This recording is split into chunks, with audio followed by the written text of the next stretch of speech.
Chris Algiers believes that Terrence Bud Crawford and Errol Spence fighting at 154, it tarnishes the fight and it takes the luster off of it. And I would have to agree. He goes on to say is, how likely is it that Errol Spence is going to come up to 154 to fight Keith Thurman, then go back down to 147 to fight Terrence Bud Crawford? That wouldn't even be smart. It would actually be ill-advised.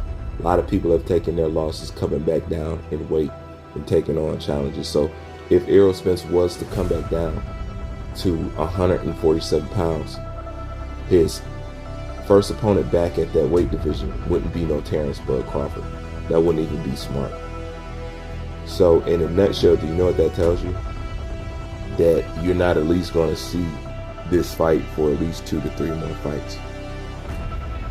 And that's if Terrence Bud Crawford doesn't jump up in weight himself, which he didn't mention that he was doing that anytime soon.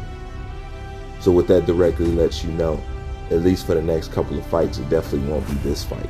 That's what Errol Spence going to 154 actually tells you, on top of what Chris Algiers is talking about.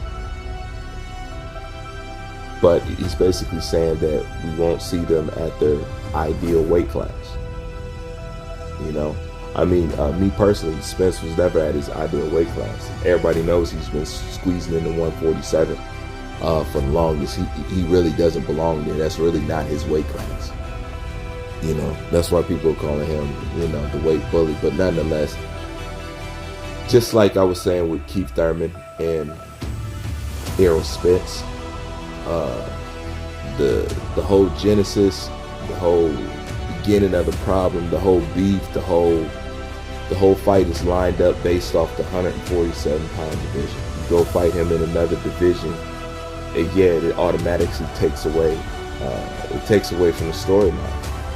You know, it's what it does, and it takes away from the credibility of the win, and it just takes so much away. It should be at 147. All this is stemming from 147.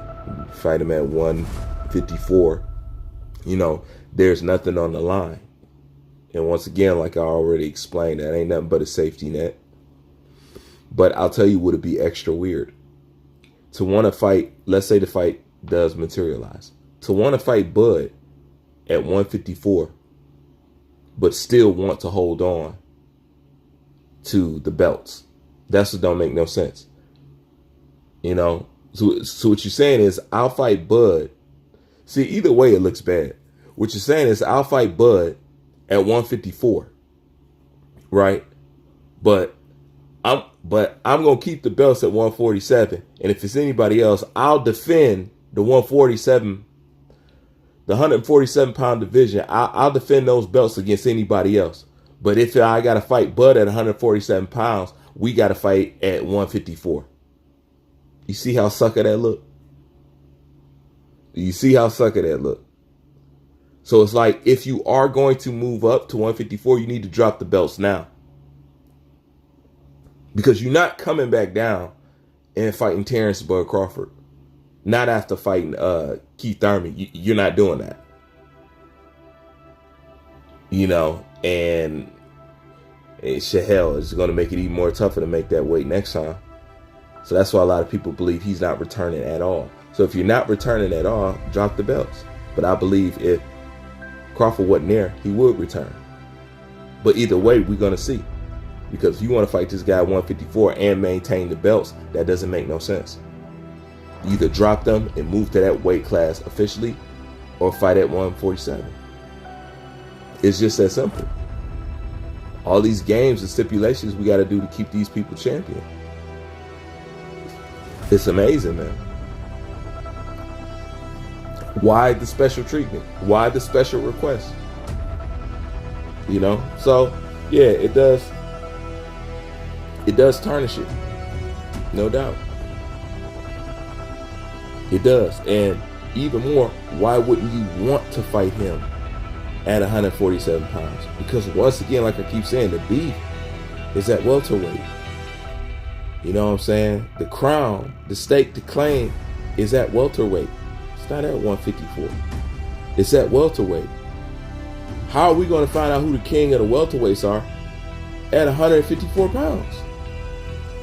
That don't make no sense. That is the opposite of everything that he has said. That is the opposite of strap season. That is opposite. That is contradictory of everything this guy has been saying his whole career, which makes the truth a complete lie.